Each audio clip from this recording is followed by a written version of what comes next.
asalaamaaleykum mbokk yi déglu dal leen ak jàmm. Général de corps d'armée Moussa Fall nekkutul nag kii jiite au commandement de la gendarmerie nationale, nekkutul it directeur de la justice militaire. Jolikaay bii di si quotidien moo ñu xamal ne démb la njiitu réewum Sénégal di Bassirou Diomaye Diakhar Faye daal di jël décision ne da koy jëlee nag ca boppu gendarmerie nationale. ci noonu la daal di jëlee kon kii di général de brigade Martin Faye daal di koy tabb mu nekk général de division laata mu koy def mu nekk haut commandant de la gendarmerie nationale et directeur de la justice militaire. kon nañu jàpp ak culikaay bii di Sud Quotidien ne général de brigade Martin Faye moom moo daal di wuutu général Moussa Fall. moom moomu sax di général Martin Faye moom la ñu toftaloon nag ci ginnaaw ki nga xam ne moom mooy général Moussa Fall moom moo nekkoon adjoint am. yeneen coppite culikaay bii di Sud Quotidien mi ngi ñuy xamal it ne am na ci ay kërub liggéeykaay yu bëri ndaxte suñu naataango yi ñu ngi ñuy xamal ne ca APIX Abdoulaye Baldé nekkutu fa ku ko fa wuutu moom mooy Bakary Sega Bathily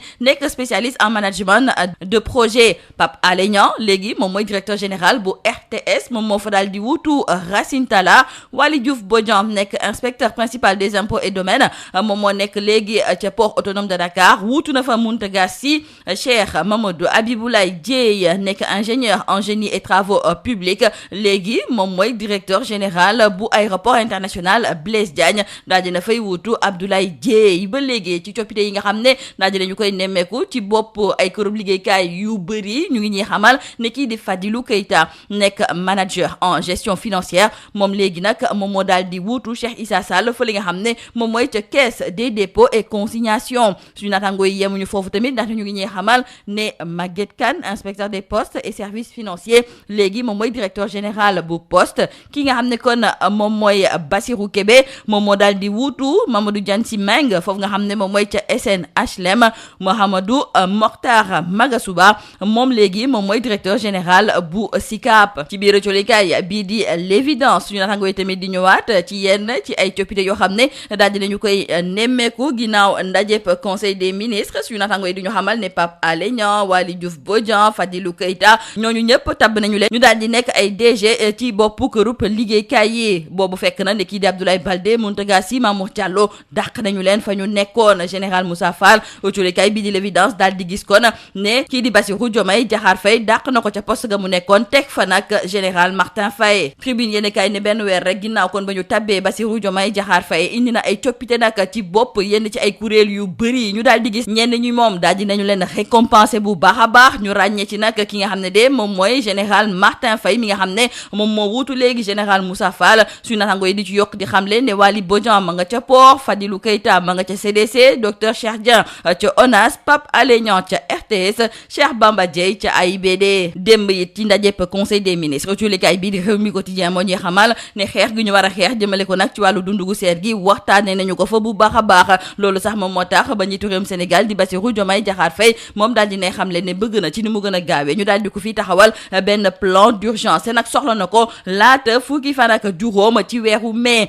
culikaay bii di Le Quotidien nañu kon plan d'urgence boobu nga xam ne moom la njiitu réew mi bëgg ci ni mu gën a gaawee ñu daal di ko koy jox la mu ca séentu moom mooy rek fexe ba dundu gu seer gi nga xam ne nag mi ngi sonal askanu réewum Sénégal mu fexe nag ba oyof ci ay ndodd ñi nga xam ne kon ñoom ñooy sénégalais yi. wante culikaay bii di Le Quotidien it la mu nemmeeku moom mooy ne projet bii nga xam ne nag ñëpp yaakaaroon ne bu ñi nga xam ne waa Pastef ñëwee ci bopp réew mi rek projet bi day taxaw projet boobu de dinañu xaarandi ba ci kanam ak kanam ndaxte projet boobu faw ñu daal di jël ci lu tolloog juróomi weer yoo xam ne dañuy bind lan moo ko daal di dëxëñ. culikaay bi di L'Info ne kon projet bi mën nañu wax ne ci atum 2025 la daal di tàmbalee ndaxte dina am benn comité technique boo xam ne ñoom ñoo nar a toog fa li nga xam ne moom mooy ca primature ngir xool ba xam lan moo war a mën a dugg ci biir projet boobu. rax ci dolli lépp lu ñu bëgg a def ci biir projet boobu dinañ ko dugal ci projet de loi de finances initiale bu atum 2025 te loolu it faw ñu daal di koy dugal foofu nga xam ne moom mooy ci assemblée nationale te li ni mel ci weeru octobre lañ ko fas yéene amal. démb it ci ndajeb conseil des ministres julikaay bi di Le Soleil moo ñuy xamal ne njiitu réew mi daal di ne xamle ne képp koo xam ne dafa loru ci wàllu xew-xew yi amoon li ko dalee janvier bu atum 2021 jàpp février bu atum 2024 faw ñu daal di leen liññartu ba pare nag jox leen ndàmpaay. Jolikaay bi di 24 heures di rafetlu li ni mel ndaxte mi ngi ñee xamal ne jiitu réewum Sénégal di Bassirou Diomaye Diakhar Faye ndàmpaay la bëgg ñu jébbal nag képp koo xam ne daal dafa loru ci xew-xew yi nga xam ne moom moo fi amoon. jeexale ko jolikaay bii di le mandat mi ngi ñuy xamal ne ab délégation bu bàyyee ko ci FMI ñu ngi fii nga xam ne nag moom mooy ci biir réew mi dinañu daal di daje ak jiitu réewum Sénégal di Bassirou Diomaye Faye ak joriñ gu njëkk gi di Ousmane Sonko. suñu naataango yi nag di laajte ndax Sonko ak Diomaye ñoom fu mu nekk ni nag lañ doon def démb ak barke démb ak waa FMI ndax ñoom dañu ko nar a dëggal dañu ko nar a wéyal li ci kanam rawu li gët lii moo nekkoon mbokk jëlikat yi li gën a fës ci biir jolikaay yi ñu leen di ñaanal njeex te lu bës ak jom. Mesdames et messieurs, bonjour. Le général de corps d'armée Moussa Fall n'est plus haut commandant de la gendarmerie nationale et directeur de la justice militaire. Le président de la République, Bassirou Diomaye Diakhar Faye, a décidé hier de mettre fin à ses fonctions à la tête de la gendarmerie nationale par décret. Dans le journal Sud Quotidien, nos confrères nous font savoir que le chef de l'État, Bassirou Diomaye Faye, après avoir promu au grade de général de division le général de brigade Martin Faye, a nommé ce dernier haut commandant de la gendarmerie nationale et directeur de la justice militaire. Le nouveau patron de la gendarmerie nationale occupait jusqu'à sa nomination le poste de haut commandant en second de la gendarmerie nationale et sous-directeur de la justice militaire. Autrement dit, il était l'adjoint du général Moussa Fall. Notons également avec nos confrères du journal Sud Quotidien qu'hier, le président de la République a pris des décisions aux allures de chamboulement à la tête de plusieurs sociétés nationales d'envergure. Ainsi donc, Bakary Sega Bathily, spécialiste en management des projets, est nommé directeur général de l'APIX en remplacement de Abdoulaye Baldé. Pape Alé Niang, journaliste, est nommé directeur général de la RTS en remplacement de Racine Talla. Waly Diouf Bodian, inspecteur principal des impôts et domaines, remplace Mountaga Sy à la direction générale du port autonome de Dakar, alors que Cheikh Mamadou Habiboulaye Dièye, ingénieur et génie et travaux publics, atterrit à la direction générale de l'AIBD en remplacement de Abdoulaye Dièye. Toujours au chapitre des nominations, Fadilou Keïta, manager en gestion financière, est nommé directeur général de la CDC, la Caisse des dépôts et consignations, en remplacement de Cheikh Issa Sall.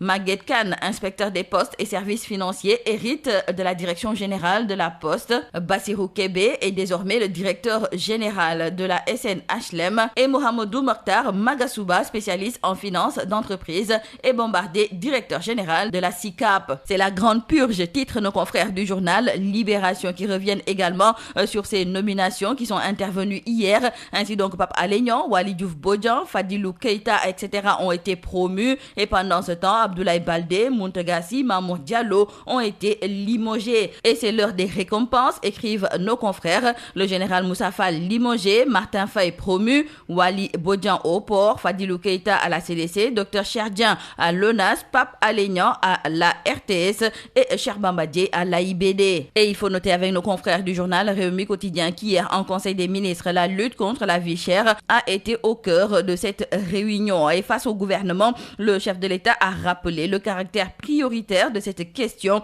Il a même commandé un plan d'urgence opérationnel. Ce plan d'urgence devra être proposé avant le 15 mai 2024, ajoutent nos confrères du journal Le Quotidien. Et ce plan d'urgence sera assorti de mesures hardies de baisse des prix des denrées de consommation courante ainsi que de certains services essentiels. Il a aussi annoncé la mise en place à la primature d'un dispositif d'alerte précoce et de suivi des prix. Donc, il faut retenir avec nos confrères du journal Critique que par rapport à cette présentation d'un plan d'urgence opérationnel avant le 15 mai, le président Bassirou Diomaye Diakhar Faye déclare la guerre à la vie chère. Cependant, nos confrères du journal Le Quotidien ont noté que les nouvelles autorités semblent avoir floué tout le monde car chanté partout, le projet qui devait être le référentiel des politiques publiques du parti PASTEF au pouvoir n'avait aucun contenu existentiel. Et c'est maintenant que sa phase rédactionnelle débute pour être achevée d'ici octobre 2024. Donc, retenons avec nos confrères que le projet verra le jour dans 5 mois et il sera rédigé par l'expertise locale, coordonné par le Premier ministre. Le comité technique sera composé de 6 ministères. Donc, il y a retard à l'allumage pour le nouveau régime car le projet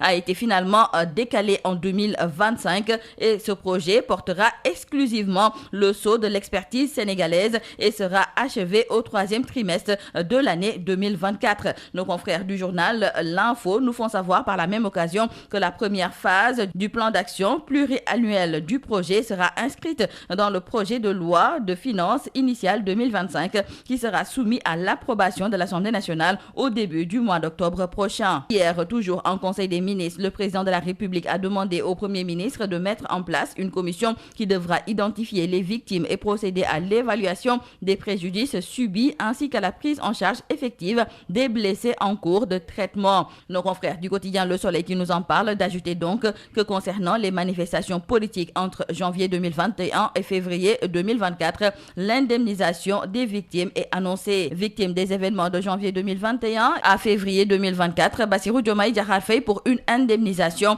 C'est d'ailleurs le titre qui barre la une du journal 24 heures. Et nous terminons par nos confrères du journal Le Mandat qui nous font savoir qu'une délégation du FMI va rencontrer le nouveau régime. Et nos confrères se posent la question de savoir si le duo Sonko-Diomaye va maintenir le programme ou suspendre la coopération pour des négociations. La réponse sera connue à la fin du séjour des experts du FMI d'une semaine à Dakar. C'est tout à vos journaux et très bonne lecture.